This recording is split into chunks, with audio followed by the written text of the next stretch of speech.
Hey there, welcome to episode 35 of the Cafe Genius Impresario's audio program. Recording this on the evening of October 26, 2023. We'll publish it on the 27th on Friday as usual. This time around, the title, as you've probably read, but maybe not, Now Switch S with L. If you are keeping track of the memes and the trends and all that, you will get that one. If not, it is a reference to the swapping of the S and the L in the chemical symbols for silicon and lithium. The federal government has selected 31 innovation hubs, locations around the U.S. to advance the cause of innovation. Congratulations to the Greater Reno area for getting on the list for development of energy storage technologies, thanks in no small part to a discovery of a galactic lithium deposit. There'll be a lot of mining, yours and mining. There are a couple of links in the show notes about this very topic. Why switching the S and the L? Well, whether the Southern Nevada area will be the next Silicon Valley will remain to be seen somewhere in the next 10 years, which I have talked about previously. But lithium, on the other hand, lithium is now, and it is in Lithium Valley, the great Lithium North. Northern Nevada, the Reno area, somewhere in Washoe County. You can read one of the articles that I have posted in the show notes to find out more about locations and so on. There's one link to the EDA, Economic Development, and two to the finest fine paper of record for Southern Nevada, Review Journal. So you can find out more about the mine itself and some of the other plans. But the Reno area is actually over the at least the last 10 years, probably longer. I remember when I used to live in Silicon Valley, the trip to Tahoe was easy. The trip to Vegas was always lamented somewhat, mostly because it was a trip to CES, which is not everybody's favorite trade show, as it turns out, for the wrong reasons. I'm not necessarily agreeing with them, but the trip to Tahoe and therefore proximity to Reno was not so bad. So I would have to think that the proximity has generally been a benefit as far as being a place where Silicon Valley people would hang out. And if we assume that's a good thing, that is an assumption, then Reno has probably just been through adjacency, proximity, and the culture there, from what I understand. I have not been to Reno in a very long time. But from what I understand, there is a certain amount of entrepreneurial innovation, culture, ecosystem that has developed differently. Now, Reno still has casinos, still takes advantage of the legality of gambling and gaming in general, income tax and all that. So Reno, Las Vegas, all of Nevada, they have various things in common. Reno, I think, just my opinion, you may disagree. In fact, if you do disagree, let's talk about it. Reno does have a stronger entrepreneurial base, although from what I understand, tends to be fairly insular, not quite so much into the gatherings and the meetups and so on. But that may be subjective, depending on who you're talking to. So I will say no one in Washoe County expressed any interest in participating in this year's International Space Apps Challenge, nor does their Hack for Reno organization have any desire, apparently, to collaborate or talk to in any way our organization in Southern Nevada, the Innovate for Vegas Foundation. So take from that what you will. But the next Lithium Valley, not Silicon, the next Lithium Valley, somewhere around Reno, which is alarmingly close to Carson City, for what that's worth. Mining will be an interesting thing. Cryptocurrency mining is already a pain and not energy efficient, but we'll see. Hopefully they can mine lithium without causing too much pollution, without stripping too much of the beauty of the landscape. And I'm going to guess that a capable group of people came together to craft a plan and a proposal pitch for grant money or for placement on this list. And they got it. So congratulations to Reno, to whoever it was that put that together. I have no idea. Doesn't really matter. The work is done. They're on the list. Good for them. Celebrations are taking place as appropriate. So where does that leave Southern Nevada? There was a pitch, a proposal plan, a group of people that was intending to get on that list. The Innovation District, which we talked about last week in the Gap episode. The Innovation District is on the plans, on the table. Maybe it's not anymore. But if Southern Nevada is going to be the next Silicon Valley, which it is not, but clearly there has to be some sort of direction and some effort put into there. Now, I've been seeing this mentioned several times in the last 2 years, post-pandemic times. The fun economy. Bo Bernard and one of the Review Journal articles is about this. Bo Bernard at the UNLV, he touts the future of the economy of Southern Nevada, and it is all about fun. I actually agree. I don't think Bo is great. I'm not really going to sing his praises here, but I think the fun economy is very strong here, and it continues to be strong. It recovered very nicely, despite the fact that no one seems to want to work on the Strip. People may not be able to get to work on the Strip during the Formula One races. Bit of an afterthought problem there. But the fact is, as a destination city, Las Vegas does enjoy about 40 million people visiting every year, according to the LVCVA, Las Vegas Convention Visitors Authority. So whatever the UNLV economic people that Bo Bernard is in charge of or leads or is part of, they are all into not only the fun economy, but being the next Silicon Valley. So I think they're half right. And it's interesting to me that Bo continue, and again, that one of the Review Journal articles is it's a question: can Las Vegas win the fun economy battle? Of course it can. So Bo is strongly behind that. So we have our academics agreeing that the Southern Nevada economy will continue to be based on fun, the core elements. I think this is written down somewhere. But in general, pro sports is up and coming. Gaming, which is separate from, you would think that gambling on pro sports, but nope, totally different. So pro sports, gaming, entertainment, and conventions and conventions and trade shows and similar. Tourism in general, right? So people come to Southern Nevada for a variety of reasons. Could be to get married, could be to get divorced, could be to just party. Could be to go hiking. We have all that and more. Maybe you want to drive a fast car around the track. Maybe you want to go skydiving, helicopter rides. The list is endless. Those are sort of like entertainment. But when I say entertainment, I'm thinking more like seeing a show, any of the celebrity residences, the new Sphere, U2. The list is endless. So it's where Vegas shines, and that's where serious money is being spent. And so the thought that would be placed at risk, especially by gentrification, by making a huge push towards a development of a Silicon Valley-like economic infrastructure here, it's not going to happen anytime soon. I've been talking about this for a while. So where do entrepreneurialism... I haven't had one drink. Now, where do entrepreneurialism and innovation fit? So my background is in both of those things. And I've been talking about them for ages. And I'm the managing director of the Innovate for Vegas Foundation. So I'm certainly interested in what will play out here. So first of all, I would say we must ditch we're going to be the next Silicon Valley message. The sooner we stop doing that, the better. Bo Bernard is already there. We can be the fun economy and Silicon Valley. No.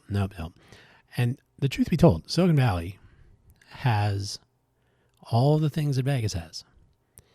It's about proportion, right? So they have those 5 things that I mentioned. They have pro sports, certainly. The 49ers, the Giants. Giants are still up there.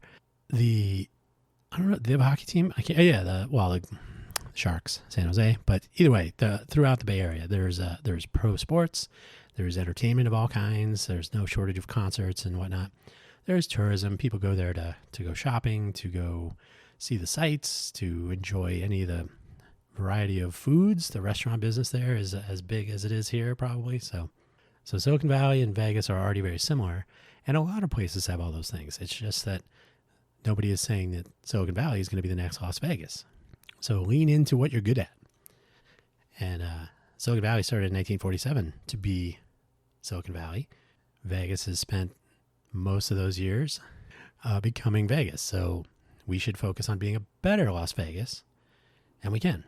So one of my problems, though, is that entrepreneurialism and innovation are typically couched as tech.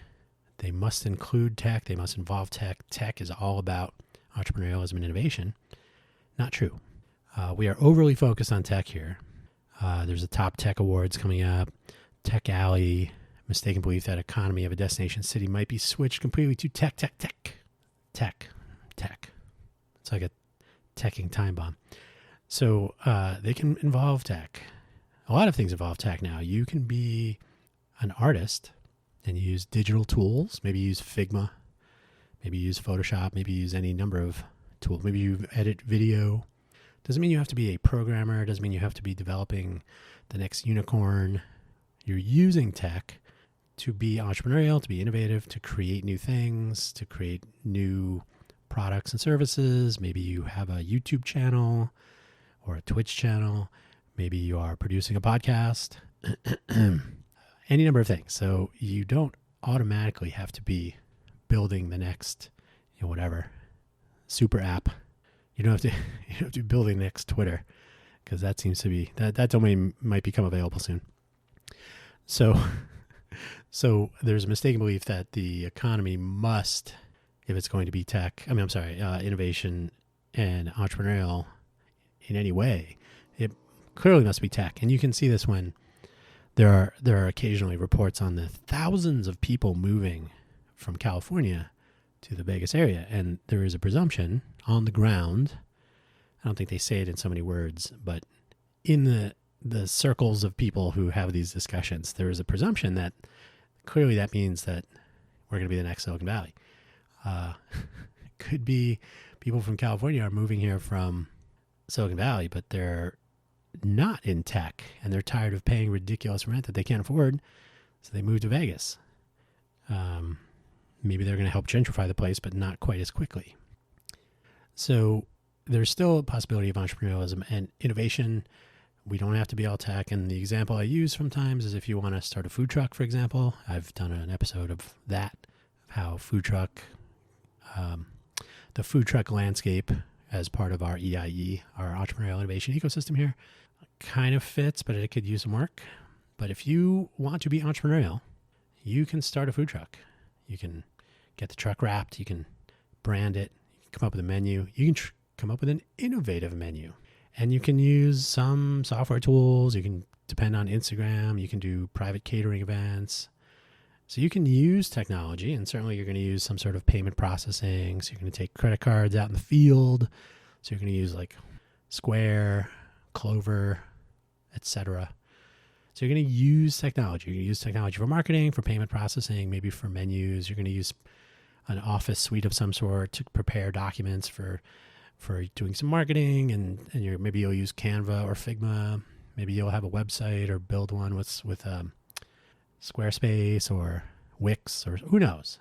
You do not need to write your own software to have a food truck. Yet you can be entrepreneurial. And if you are innovative, maybe you do things differently. And maybe you're the best grilled cheese truck. Maybe you're the best Japanese street food. Maybe you're the best Guamese authentic menu purveyor. And you do it by being innovative, by how you source your ingredients or how you prepare or how you market. You can do anything. So being entrepreneurial and innovative does not require that you become a software developer. Please don't. Do what you want to do. Don't do what everybody here seems to think you have to do, which is learn to code. Don't go to a boot camp. Don't feel like you're going to have to build your own website. There are people that can do that. Some will do it for free. You can learn what you need to learn, etc. But innovation and entrepreneurialism do not require tech from the same person. Let's put it that way. You can use a calculator. You might have a digital watch. You might have a cell phone. You might even have a computer or a laptop. Maybe you're using a spreadsheet, like I said, but you do not need to build your own software or even hardware. You do not have to become a tech startup person to be entrepreneurial and innovative here in the Greater Vegas area or anywhere. So I think that will be, when we get over that, when we stop, one of my many problems with our startup focus here on tech is that they're only really focused on unicorns and funding investor returns. So there's this notion, and I have a quick story. So I went to Harvey Mudd College. We had a clinic program. There's still a clinic program at Harvey Mudd College. When I moved here 10 years and 3 months ago, there was what I noticed immediately in the downtown project environment was that there was not a connection between the startup community and the student talent pool. So I said, when I went to Harvey Mudd, we had a clinic program. So you'd have companies would come to the college and sponsor a small group of students. It was like a student consultancy. And then oftentimes there would be people on graduation, maybe they would patent something, or maybe they would have a job waiting for them at this place they've already been working. They weren't getting paid. It's almost like an unpaid internship. In fact, technically you're paying to be a student. But the fact is, you are getting real project experience. So instead of working on an independent senior project, for example, which UNLV already had, you can work on a project for a company. You get the same grade. The company benefits, you benefit, the school benefits. So everybody wins. You end up enriching the talent pool in a direction that leads to more entrepreneurialism or supporting entrepreneurialism in an education system that, from my readings over the last 2 years, has leaned heavily into training employees. It would be an opportunity to sort of seed the pool of talent with entrepreneur-ready graduates. This doesn't mean it has to be college. That's where we started. So it didn't go great, but that was 10 years ago. Now with SBIF? There are government funds to help phase 1, 2, 3 with college programs that will collaborate with startups. And as well, UNLV has grown up a little bit. They're building the tech park, which we'll get to in a second. They're a little bit more capable when it comes to executing projects. I don't know if the clinic program is still in existence. It kind of flailed a little bit 8 years ago. I was not able to shepherd it as I maybe would have liked to, although I was also an unpaid volunteer at a table full of employees of the college. So you get what you get. But bottom line, innovation, culture, and momentum are not toppings that can be sprinkled on an economic Sunday here in Vegas or anywhere really. So we cannot simply assume that we're going to change the direction of our economy into something that it is not anytime soon anyway. If you import talent or capital or both, the notion that you should just move your startup here, move your company here, move all of your employees here, doesn't really make sense. The housing market in Vegas has been all over the place. During the pandemic, we had a substantial rise in cost of living, 25 to 40% rent increases in general, right? So everything got more expensive. This priced people out of the economy. Our fun economy would not benefit from that. So there are multiple components at play, and they really need to fit together nicely if you're going to advance the cause. So being the next Silicon Valley is not compatible with being a better Vegas. And I would opt for the latter. So rather than thinking we can drizzle and sprinkle a little bit of money as Sunday toppings for our entrepreneurial ecosystem Sunday, let's work with what we got. And this is why I'm continuing to tout what I believe is a better path to being better Vegas. It doesn't mean no startups, doesn't mean no entrepreneurialism, doesn't mean no innovation. All of those things are perfect as long as they fit into the puzzle that is Greater Vegas. So we have 40 million people, plus or minus, visiting the Greater Vegas area each year. Again, that's from the Las Vegas Convention and Visitors Authority, lvcva.com, I believe it is. Some of those people are innovators. In fact, some of those people are entrepreneurs. None need to be residents of the state of Nevada, but they can come here and collaborate with people who are local. They can come from multiple remote locations. Remote work is still a thing, or maybe it isn't, depending on which article you read which day and with which employer. but people can come from all over, as they already do, take advantage of our 155,000 hotel rooms, our various convention and conference and other facilities that, for meetings and gatherings. And if the tech park comes to full fruition, it may be that we have usable research space where startups can collaborate with students, local, visiting, and actually develop innovation in the absence of infrastructure otherwise. That's important because we are not Silicon Valley. When I first moved to Las Vegas 10 years ago, one of the more common questions, aside from, wait, there's no Intel in Nevada, because I was working for Intel. What would it take for us to be Silicon Valley? And the serious answer, I had a glib answer, of course, but the serious answer is, in Silicon Valley, yes, there is entertainment, pro sports, tourism, lots of restaurants.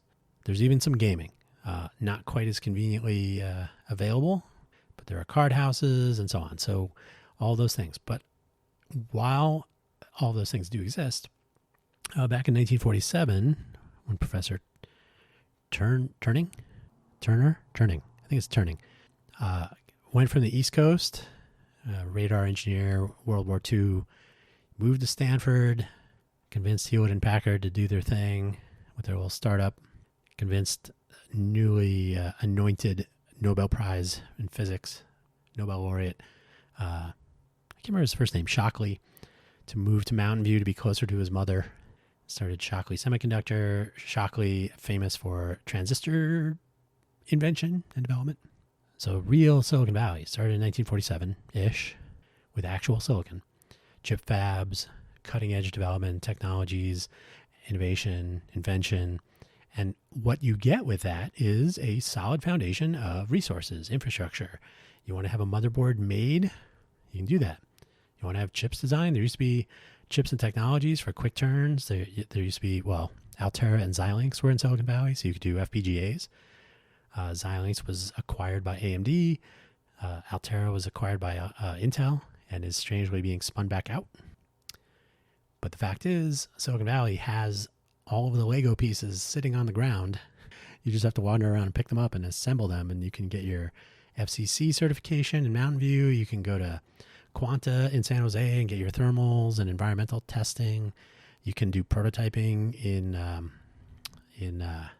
somewhere, I can't remember. It was somewhere near San Jose. You could have three-dimensional prototype, and this is 10 years ago, right? Today you can do it even more easily with 3D printing and so on. So all of that, all those components exist with the culture to back it up. So there are people ready to go. Not so easy here, but those people can visit Las Vegas if they have a place to work. If you want to start a company somewhere, maybe on the East Coast, maybe in another country, and you have employees. I spoke to someone who moved here from San Jose, 6 months ago now, sometime in early mid 2023. He had 82 employees spread around the world. He wasn't going to have them work in an office, so they just worked remotely. He moved from San Jose to here. What if he ever wanted to have all of his employees come together for an innovation sprint or a team building exercise or product development sprint, whatever it is. So you can have them all come to San Jose, yes, but you can certainly have them all come to Vegas. You can have 82 people come to Vegas tomorrow. So we can actually become an innovation destination for people, companies like this that want to collaborate in person occasionally in a place that is built for visitors. We do not have the infrastructure in place today to be innovative across the board. You can be innovative, like I said, in a number of ways, but everybody's thinking tech. Now, if you want to be a culinary innovator, we can do that here. If you want to be a creative innovator, you can probably do that here. Certainly we have the sphere, so that's the answer to most people's questions. But the fact is, you can be an innovator in Vegas at individual startup scale. If you need to build things, make things, develop things, produce things, you're probably going to outsource those, but you will not be able to do some things locally. But that's okay, because that's what airplanes and eventually some sort of high-speed rail, but it's mostly what airplanes are for. You can fly, have your team send stuff, send it to a quick turn chip fab if you want to have a small run of silicon spun up for you. You can do some FPGAs. You can build prototype circuit boards. There's any number of prototype boards. The world is lousy with Raspberry Pis and Arduino boards and so on. So the possibility of being technically innovative does not require one to move to Las Vegas and to also at the same time construct an innovation district that is based on, per the report, and this was again in our last week's episode, providing coffee houses, I think they said, coffee houses and co-work spaces and restaurants and bars. I'm pretty sure we have those. What we may not have is people that are here or relocating here to do the things that they can do remotely or in places that are better suited today to do those things. What they cannot do so easily as they can here, though, is gather, meet, bring your team together. I always say this, it's a tired example, but it still works. When I worked for Intel, I think I had just signed, I don't think I had signed my offer letter yet. So I was a guest at the Intel Sales and Marketing Conference. So every year, Intel would have all of their sales and marketing people come from the world, converge on Vegas, and meet. I believe they all, as usual, stay at the Palazzo and the Venetian. Executives stay in the Palazzo. The normal people stay in the Venetian. They have a couple conference rooms. A couple thousand people, I guess, show up. I believe they're still doing it, although at smaller scale. They may have skipped a year or two, but they do not have to have all of their Intel and sales and marketing people based in Nevada. Quite the contrary. Again, I was the only one here. And I know that for a fact because I had to do a bunch of paperwork to deal with that. And they had to do a whole bunch more paperwork to deal with that. So I was only in Vegas long enough to get on a plane and go somewhere else. But they were able to facilitate that. And it actually made perfect sense because I was traveling so much that I didn't need to have the overhead expense of moving to Silicon Valley or to Oregon. It was actually quite useful to be based in Vegas for what I was doing. Other people don't have to be based in Vegas. They can visit Las Vegas. Guess what? A whole bunch of people do that for CES, for NKBA, which is a kitchen and bath trade show, for NA, what is it? The NAB. I was going to say NBA. That's a different ball of wax coming soon. NAB, the National Association of Broadcasters. There's concrete shows. There's electronic dance music shows. Electric Daisy Carnival. There's SEMA. The list goes on. There's something going on here every week or two, probably every week or half. So the notion of converging on Vegas is not new. The idea would be to facilitate actual innovation on the go as an innovation destination. And by the way, here's a dirty little secret. Some of the people in the economic development quarters, whether it's LVGEA, Las Vegas Global Economic Alliance, whether it's people from the different city economic development organizations, so government employees, staff, or maybe it's just people in general, have that assumption, like I said earlier, that they can sprinkle some capital on top of our ecosystem sundae, and from it will sprout delicious economic success in tech. So I argue against that. But if we are an innovation destination, it does not leave people out. There are always opportunities. The more people are coming here to visit, the more engagement possibilities there are with more people. 40 million people is only a small fraction of the global population, and not everyone on the planet is doing what you want to do, but certainly more than zero of them are, and some number of those more than zero people come to Vegas. There's first order contacts. You can actually develop business, right? Maybe you have a service bureau that you can offer services to people visiting for conventions and trade shows and so on. Maybe you can develop business contacts where you remain in Vegas, but their company is still somewhere else. You can travel to places from Vegas, meet them where they are. They can meet you where you are. They can come here for trade shows. They can converge for their own company innovation sprints for small companies or companies as big as Intel. Could be a 4-person startup or Intel must be 80,000 people now, 90. Who knows? It used to be 100 when I was working there, 100,000. But if you can actually make use of the transience of remote work, of not necessarily having all of your talent located at the same table 7 days a week or 8, if you can actually make that work, and guess what? It can be made to work. You can co-create with people on the ground here. You can learn from real people and co-create with mere mortals that are visiting Greater Vegas, whether it's the Strip or places around the Strip. You can engage potential customers. You can get a nice cross-section of the global population to test your products. There's all manner of things that can be done to take advantage of innovation here in the Greater Vegas area. And guess what? So often you will see how innovation is taking place in Greater Vegas, and it's actually implementations that are being tested or tried here because guess what? Guess again, we have a large visitor base that can try or experience or see or hear about, how many automated cars were running around CES in about 2018, shuttling people between the different halls, doing circles around the outer loop of it, or the inner loop, I guess. And then, of course, the loop now with the Boring Company. I think that's the one company Musk is doing okay with. So people experience these innovations when they are here. And I cannot tell you how many people complain all the time when they are here visiting and they need to try to get around. Not that taxis don't work, but they're ridiculously expensive by comparison. You can jump on a bus if you need to go up and down the Strip. They overcharge you at $8 for 24 hours on the Deuce. But if you need to get between convention centers and you're not at CES, but just some normal show, it's piece of cake to walk, jump on a bus, go to your hotel. You don't have to wait for a shuttle and so on. But for the fact that the software and infrastructure for our public transit system here is a mess. So just starting out with innovation there, you'd be exposing non-trivial numbers of people from different parts of the world to what they would like to say about Vegas as being a smart city. Always left a chance. But suddenly, I can get around. Yeah, I can get a Lyft or an Uber, maybe. I don't even know if they're still in business at this point.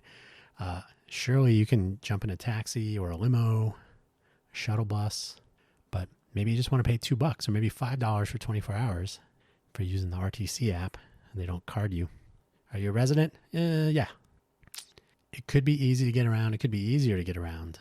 That's the mark of a smart city, when the people that are in it can actually move around from one part of it to another part of it without getting stabbed or lost or frustrated. So innovation is still possible. Our innovation destination, in my opinion, is the way to go. Stop trying to be something we are not. Be good at a lot of things. Be a better Las Vegas. One of those things is empowering the people that are here to flex their entrepreneurial and innovative muscles, but to engage with 40 million people that visit here, to encourage remote work, convergence on our innovation destination, to facilitate some of that innovation with something like the Harry Reid Tech Park. I used to call it the Fusion Center. Some infrastructure that is available for timeshare use, because there is no TSMC building any chip fabs here. There's nobody building a giant manufacturing facility that's universal, right? You may be able to build something, but you're not going to be able to prototype, build small scale. There were some efforts to do that with Local Motors and Factorly back in the downtown project days. Neither of those were viable here. So that should tell you something. Some things will work here, some will not. If we put all our cards in the we're going to be an innovation hub basket, gentrification follows, and that is a thing. So now that the federal government has created this list and Reno is on it and Vegas is not, it's time to get serious. It's time to look very seriously at what we have, what we can make use of, where we're headed with it. Innovation destination. 40 million people. Can't be wrong. I'll leave it there. Very clearly, my voice is arguing with me today. The allergies are strong in this one. So hopefully it wasn't too difficult to listen. Did you know that Spotify has been transforming podcast audio into transcripts now? I got to start putting links to that in the show notes. I would like to be accessible. I don't want to have just those with crystal clear audio support in their heads listening to my shows. I would like other people to be able to read them, or maybe that would help with people to find them as well. I'm really tired of, actually, given what I just said, I'm tired of Spotify's horrible formatting of show notes. Discoverability is a challenge. So our My Muni project will hope to address that on the Innovate for Vegas Foundation side. I'm about to record an episode of that audio program. I don't like the word podcast. It's too focused on Apple products. So that's all I have to say for today.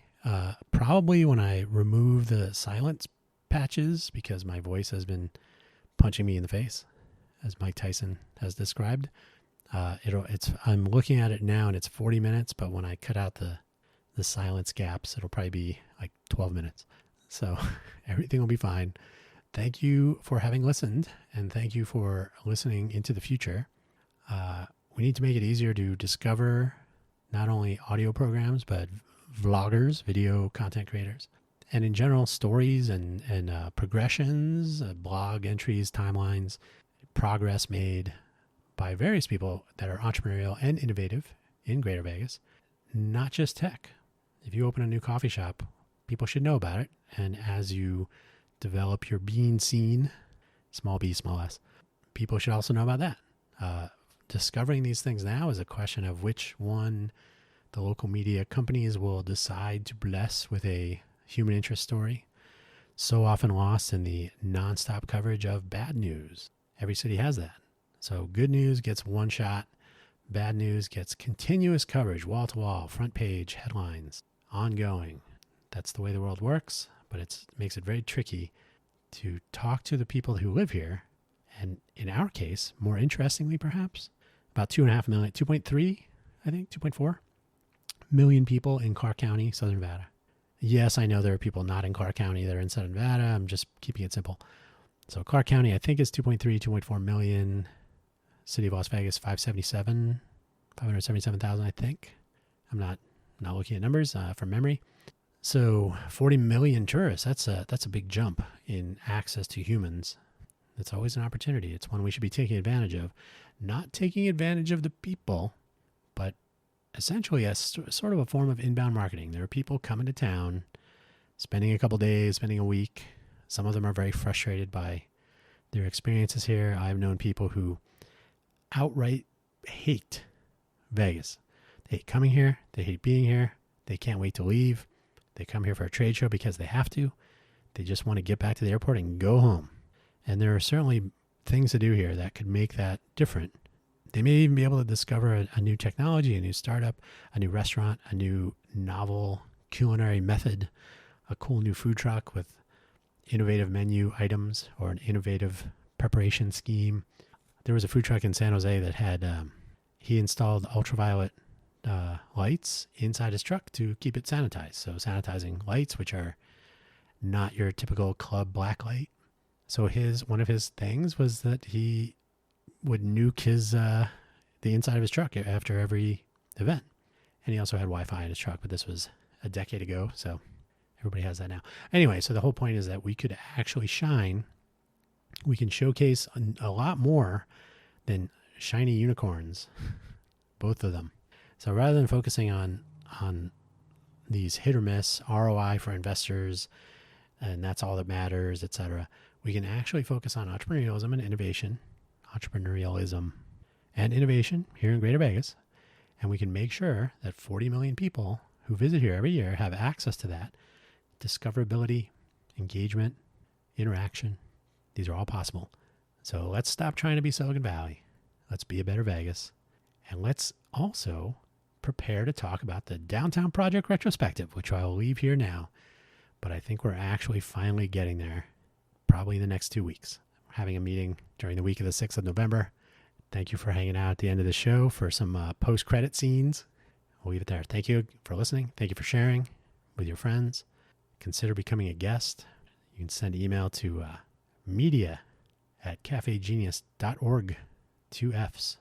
CAFFEGENIUS. Cafe Genius.